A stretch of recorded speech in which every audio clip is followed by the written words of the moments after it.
importante. Yo creo que las lealtades son de ida y vuelta. Fui invitado al proyecto de la Cuarta Transformación por el canciller Marcelo Ebrard en su momento. Le pareció muy importante que yo pudiera platicar con el presidente López Obrador. La gran pregunta que tenemos que hacer es qué tipo de izquierda queremos y qué tipo de gobierno queremos.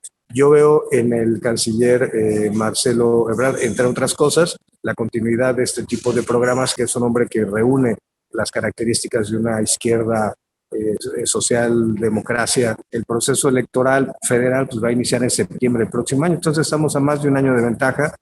No existe un acto anticipado de pre-campaña o campaña. Yo creo que Morena y en general el movimiento, que hay un mayor beneficio en permanecer unidos en fracturarse, y entonces porque utilizamos nosotros un sistema distinto al que utilizaba la Liga MX. A partir de eso pudimos obtener información de contratos de los hombres, jugadores hombres ganaban muchísimo más que las jugadoras mujeres. Incluso llegamos a denunciar y de congelar las cuentas a Billy Álvarez, los Correcaminos, en donde había un tema de desvío de recursos. Yo estoy convencido de que las instituciones están listas para que mujeres las encabecen. Pues muy buenos días, tardes, noches, dependiendo de la hora en la que usted esté viendo esta transmisión, esta entrevista. Estamos con el doctor Santiago Nieto Castillo, al cual le doy la más cordial de las bienvenidas aquí en Sin Máscaras a través de los Reporteros MX. Doctor Santiago Nieto, muy buenas tardes, bienvenido. ¿Cómo está? ¿Cómo le va?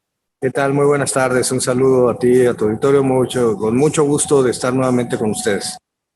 Al contrario, doctor, muchas gracias por estar aquí con nosotros. Y bueno, hay muchos temas de los cuales abordar, principalmente dentro también de la sucesión presidencial. Y permítame preguntarle, porque estamos muy al pendiente de sus redes sociales, sobre todo en Twitter, y es que vemos que hay una constante, digamos que actitud digital en torno al canciller Marcelo Ebrard en sus giras, en sus viajes y sobre todo en la promoción política. Me gustaría preguntarle de inicio, pues, ¿cuál es en torno a su personalidad, a su persona, el momento en el cual usted está con el canciller Marcelo Ebrard? Preguntarle si ya está de lleno apoyándolo rumbo a 2024 para que él sea eventualmente primero aspirante a la candidatura de Morena y luego candidato a la presidencia de la República. ¿Es así, doctor?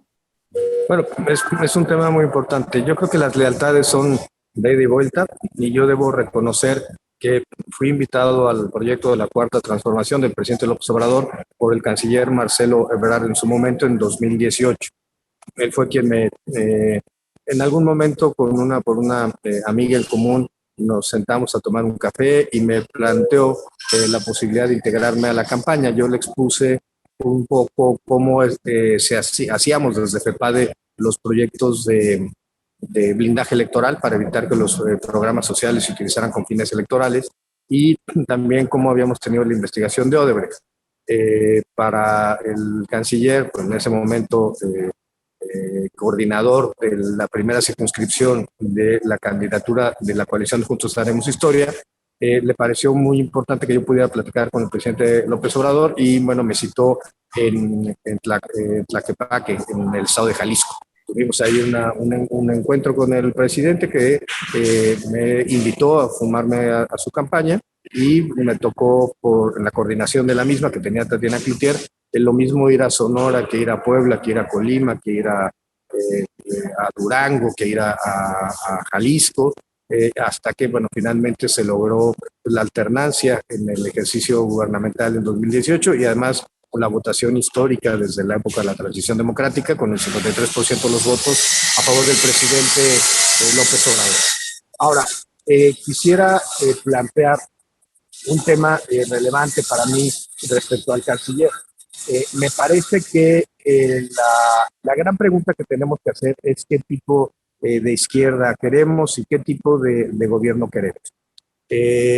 Me parece que la gran ventaja histórica del presidente López Obrador ha sido darnos cuenta, o darnos cuenta como país, que las desigualdades sociales que tenemos son altísimas, y que esto lo único que iba a generar era una mayor conflictividad social.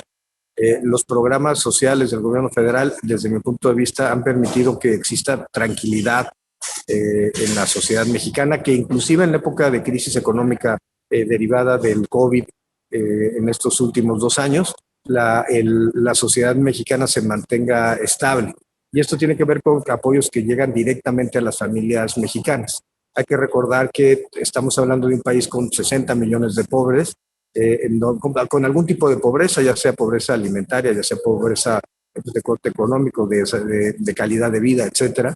Y para ello pues, se necesita una izquierda que pueda gobernar con esta perspectiva social.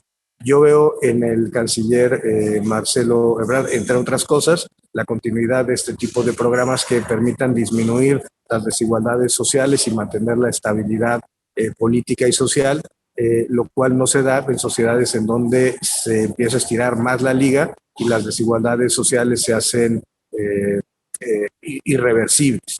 Creo que tenemos que estar apostando por eso, por el crecimiento de las clases medias, la generación de un mínimo vital para efecto de que las personas puedan lograr sus objetivos de vida y, por supuesto, disminuir los problemas que tenemos de seguridad y otras cosas.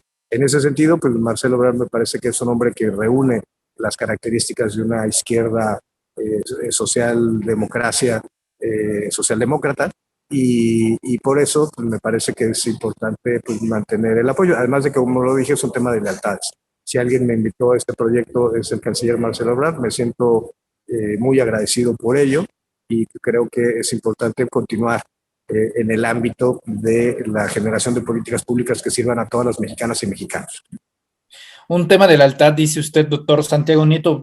Permítame preguntarle si dentro de todo esto que usted plantea, diciendo que el canciller Marcelo Ebrard representa esta continuidad en torno a los programas sociales y para erradicar la desigualdad en nuestro país, si ha tenido la oportunidad de reunirse con él recientemente, pues para trabajar una agenda de fondo como un equipo para que él eventualmente, pues a través de la promoción política, entrevistas, incluso dentro de también la vida interna del partido político Morena, si se han reunido recientemente para establecer metas, objetivos, porque pues no es un secreto que pues ya varios senadores de la República, diputados e incluso algunos subsecretarios, pues ya están trabajando en conjunto con el secretario de Relaciones Exteriores, Marcelo Ebrard. Preguntarle si se ha reunido recientemente con él.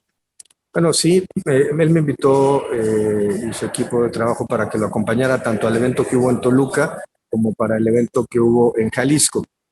Yo soy un convencido de que no se trata de actos anticipados de campaña y porque en ese momento, a pesar de que hoy la Comisión de Quejas y Denuncias ha cambiado ese criterio, lo cierto es que la jurisprudencia del Tribunal Electoral señala que puede haber actos anticipados de campaña o de pre-campaña solamente cuando estamos en proceso electoral o se encuentra próximo a iniciar El proceso electoral federal pues, va a iniciar en septiembre del próximo año, entonces estamos a más de un año de ventaja y eso desde mi punto de vista hace que no exista un acto anticipado de pre-campaña o campaña. Creo que es importante que no se mencionen y nunca, digamos, que servidores públicos, y lo mismo sería para secretario de Gobernación, el secretario de Relaciones Exteriores, el presidente del Senado, el jefe de la oficina de la presidencia o la jefa de gobierno de la Ciudad de México, que no se mencionen las palabras de precandidato, candidato o candidata o precandidata porque pues esto podría implicar una violación en su momento, no en este momento, pero sí más adelante, a la normatividad electoral. En ese sentido, lo acompañé a Toluca, lo acompañé a Guadalajara, he tenido después otro encuentro con él, como es público y notorio, él se encontraba en una gira, o estos últimos días estuvo en una gira en Sudamérica, donde hay un tema particularmente en Bolivia que a mí me parece importante y que tiene que ver con la explotación del litio. Porque no solamente se trata de un tema de programas sociales, sino también se trata de un tema de desarrollo económico. El desarrollo económico debe darse a partir de una agenda de izquierda. Esa agenda de izquierda, desde mi punto de vista, escribí recientemente en la jornada algo sobre esto, tiene que ser una agenda ecológica, en el sentido de promoción del medio ambiente, por supuesto, de promoción de energías limpias, pero también de responsabilidades y, por ejemplo, pago de impuestos verdes. Si hay empresas que no cumplen con las características de mantener un adecuado control y cuidado del medio ambiente, deben pagar impuestos más caros. Por otro lado, el tema del feminismo es fundamental. Una agenda de izquierda tiene que ser una agenda feminista, una agenda que permita el ejercicio de las libertades con independencia de las preferencias tanto sexuales como ideológicas, como religiosas, como políticas que pudiera tener una determinada persona. La izquierda debe ser una izquierda que maximice el empoderamiento de las mujeres y que permita y estimule el desarrollo de las distintas opciones políticas, religiosas o de cualquier tipo de preferencias.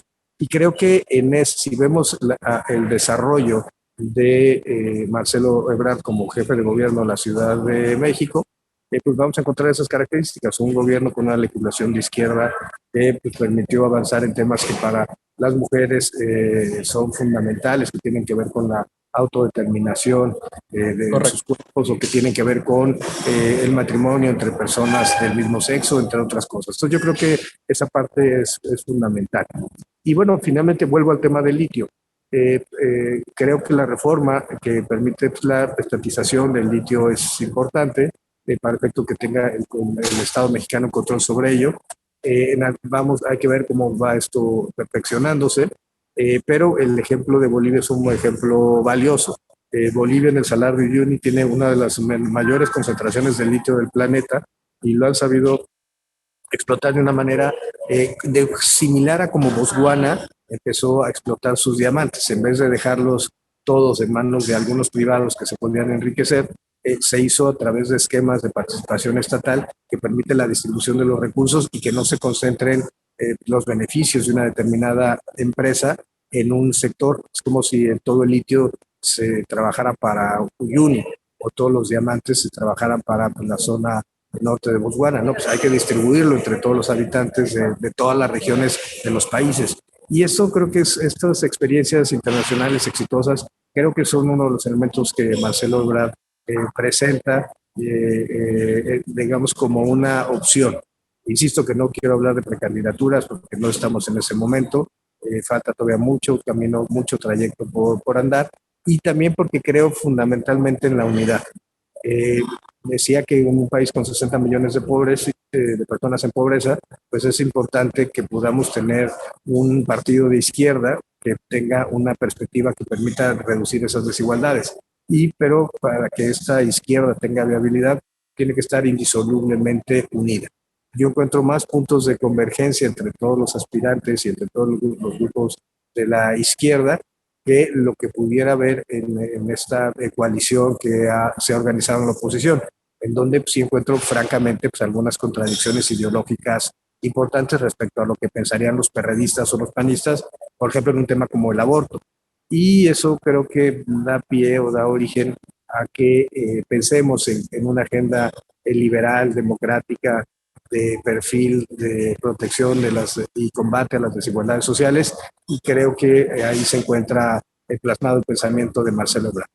Doctor Santiago Nieto, continuamos en esta entrevista. Estábamos hablando rumbo a la sucesión presidencial en 2024 y también deseamos preguntarle acerca del famoso tema del piso parejo, una constante ya dentro de no solamente una aspiración que se encuentra dentro del Senado de la República, concretamente del senador Ricardo Monreal, sino que ahora también en parte del equipo del canciller Marcelo Ebrard argumentando de que no hay piso parejo. Hace unas semanas el presidente López Obrador habló que quien pide piso parejo está menospreciando al pueblo, a la ciudadanía. Me gustaría conocer su opinión sobre este tema del piso parejo, si es correcto llevar esta narrativa de solicitar el piso parejo, si no existe, si un canciller no tiene o no puede tener la posibilidad de tener piso parejo. ¿Qué opina usted al respecto de estas declaraciones? Bueno, yo creo que fue una mención que hizo el canciller en Toluca, haciendo en el evento donde estaban otras altas personalidades de Morena, y yo creo que tiene que ver con algo que es importante, es el tema de la certeza jurídica y tener las reglas claras. Hay que recordar que pues Morena es un partido muy reciente, en donde parte de su normatividad ha ido transformándose con el paso del tiempo, y que es un partido político, pero a la vez es un movimiento de corte social.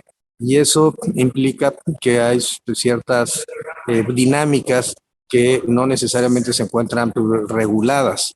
Y además de que se han generado políticas diferentes. Por ejemplo, el tema de tener tómbolas para la selección de candidatos, candidatas que han permitido que personas que nunca se imaginaron poder llegar a un congreso, por ejemplo, lo hayan podido hacer. Yo lo que entiendo es que se tiene que establecer con que las reglas claras respecto a la postulación de las candidaturas y eso también se ha hecho en otras ocasiones. Al propio canciller Marcelo Ebrard le tocó en el año 2012 someterse a un procedimiento similar en donde el presidente López Obrador terminó ganando por algunos puntos las encuestas y pues eso permitió tener una unidad para efecto de enfrentar los procesos electorales. Y yo creo que esa es la parte central. Hay que pensar en términos de unidad, hay que pensar en términos de qué es lo que más le conviene a la izquierda en este momento en el país. Y yo soy convencido que lo que le conviene a la izquierda en este momento en el país es tener una política que permita tener una mayor incorporación de personas, sobre todo las clases medias, que es fundamental, y poder ir avanzando pues, en la conquista de un electorado que cada vez es más exigente. Como lo dijo el presidente López Obrador, el pueblo no es tonto, el pueblo sabe, y bueno, por supuesto que en ese sentido, pues hay que conquistar a ese pueblo, a esa ciudadanía, a esos electores, y se tiene que hacer pues, a través de las mejores propuestas, en virtud de que ya no estamos en presencia de votos clientelares o ya no estamos en presencia de procesos en donde la compra de voto, el funcionamiento de programas sociales sean la mecánica para poder obtener un resultado favorable en una elección. Ahora, hay que también ver que pues, hay distintos esquemas. Hay el esquema de que el partido político puede organizar sus propios procesos. Hay elecciones directas, hay elecciones a la militancia, hay elecciones o definiciones a partir de encuestas o a partir de consejos. Todo eso está permitido por la legislación electoral mexicana y en ese sentido pues ya queda claro que Morena va a ser a partir de encuestas. Y bueno, que es un mecanismo, un ejercicio demoscópico que permite tener la información y sobre todo tener una candidatura que pueda ser eh, oportuna, bien vista por sectores de la sociedad mexicana. Creo que esta parte pues, es una parte central y que en la parte, como decía, ideológica, pues es importante pues, mantener una agenda que sea atractiva en términos de medio ambiente, en términos de derechos laborales, en términos de protección de los derechos y empoderamiento de las mujeres, en temas pues, vinculados con la defensa de los derechos humanos, de la mejora en la impartición, en la procuración de justicia y de tantos y tantos elementos que tenemos todavía pendientes en nuestro país por corregir. Creo que no vamos mal. Esta es la ruta, sin duda. La ruta es el empoderamiento de los grupos populares. Estamos viviendo un proceso histórico, constitucionalismo popular, que no teníamos hace una década. Y bueno, estamos viendo también un proceso histórico en donde América Latina en general voltea a ver a la izquierda. Lo más seguro es que Brasil gane la izquierda en Brasil en octubre de este año, en las elecciones del 2 de octubre, y junto con Argentina y con Colombia y con la mayor parte de los países de América Latina, incluyendo México, pues veremos un reacomodo. La gran pregunta es ¿por qué ha sucedido esto? ¿Por qué los países de América Latina se han turnado a la izquierda? Pues yo creo que tiene que ver con que el modelo neoliberal vendió una idea de que iba a haber una absoluta protección y un mecanismo de derramamiento de recursos económicos de arriba hacia abajo, y esto por lo menos en América Latina no se vio, como sí se vio en otros países del mundo en procesos de transición similares e inclusive procesos de transición cercanos a los de América Latina. Pienso en algunas naciones de Europa del Este que han transitado y han generado clases medias fuertes. Y bueno, pues pienso en Eslovenia, por supuesto, en la República Checa, pensaría un poco en lo que sucede en Lituania, en Estonia, y creo que Polonia, cómo se ha ido reposicionando los grupos sociales Y creo que esto es una parte fundamental. Necesitamos aminorar nuestras desigualdades sociales produciendo más, generando mayor desarrollo económico, y esto solamente se puede hacer pues, de la mano de una agenda socialdemócrata que permita el desarrollo económico de la sociedad mexicana para beneficio de todas y de todos. ¿No hay riesgo de ruptura, doctor? ¿No hay riesgo de una fragmentación 24 cuando eventualmente se decida qué es lo que sucederá? Yo creo que Morena y en general el movimiento tenía un eje rector muy claro que es el presidente Andrés Manuel López Obrador. También creo que en un tema de análisis de costo-beneficio, yo soy un convencido de que como seres humanos, más allá del son politicón de Aristóteles, somos homo económicos, es decir, todos pensamos en el tema del beneficio de los intereses personales y en el análisis de costo-beneficio de las cosas.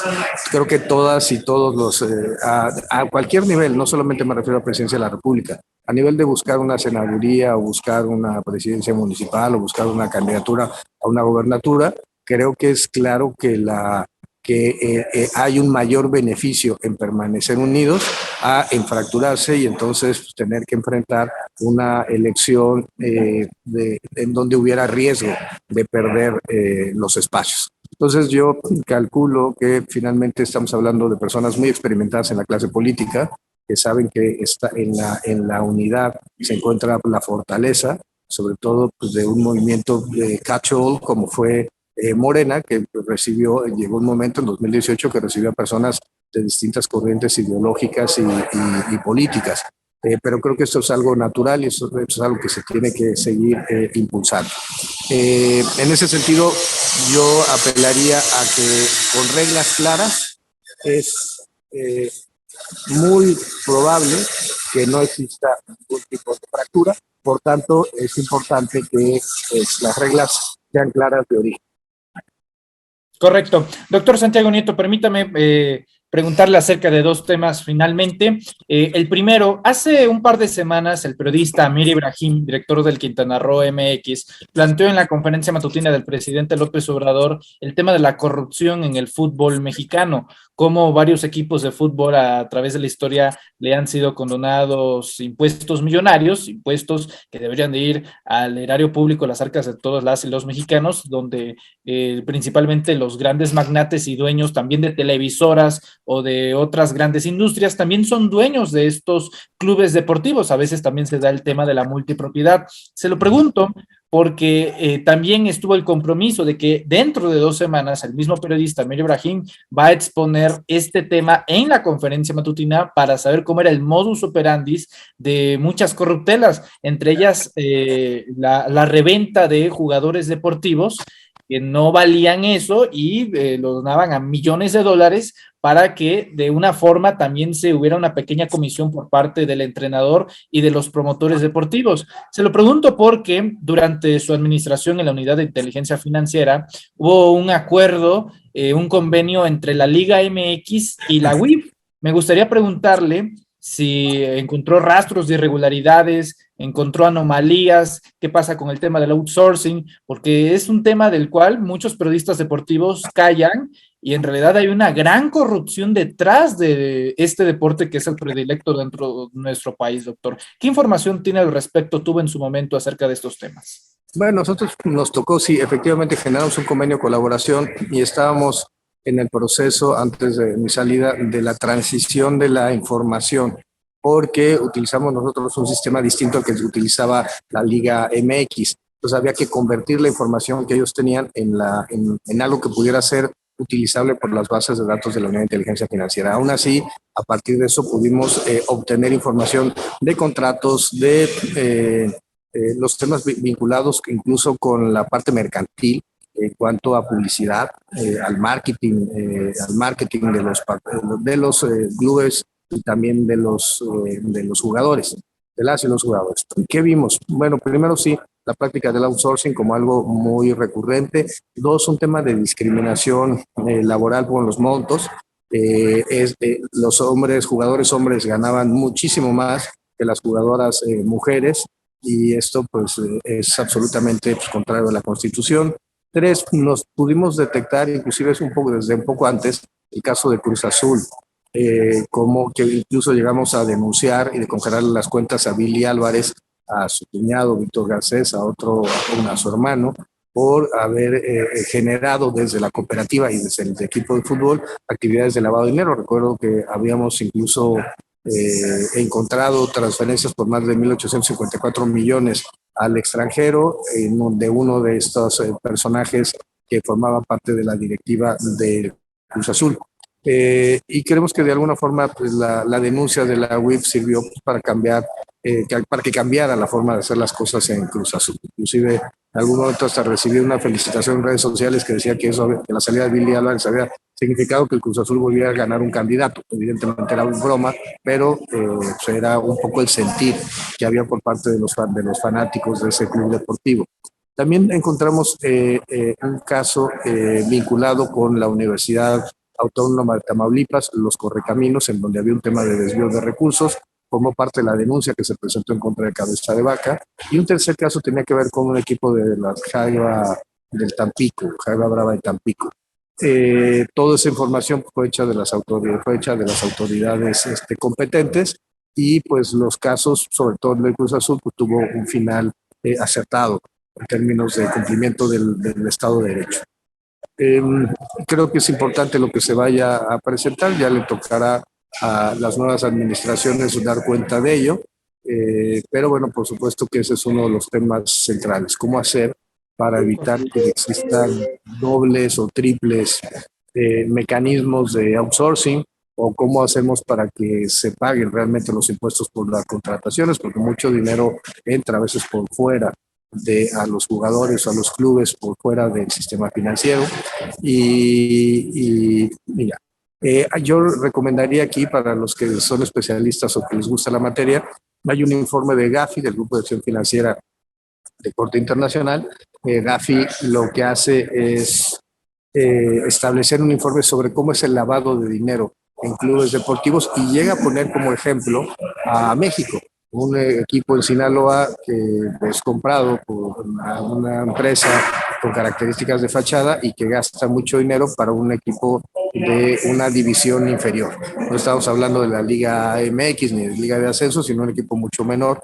Y esto es uno de los ejemplos que ponía Gafi sobre lo que no se debe hacer en la materia del deporte. Bueno, por lo menos recuerdo por lo menos esos tres casos y creo que pues, es un tema de agenda pendiente en el combate al lavado de dinero, pero también en el combate a las desigualdades laborales, en este caso entre hombres y mujeres. ¿Tuvo usted información, doctor, que el gobernador, el aún todavía gobernador de Tamaulipas, Francisco Javier García Cabeza de Vaca, le dio millones de pesos al grupo Legari? Tuvimos información de muchos desvíos de parte del señor Cabeza de Vaca, todo eso de conocimiento de las autoridades competentes. Inclusive correcto. Hoy en el gobierno digamos, en la transición y formando parte del equipo del gobernador electo Américo Villarreal, me ha tocado recibir denuncias ciudadanas sobre desvíos de recursos y me ha tocado estar integrando información para poder generar casos en un momento que permitan llevar a los responsables ante los tribunales.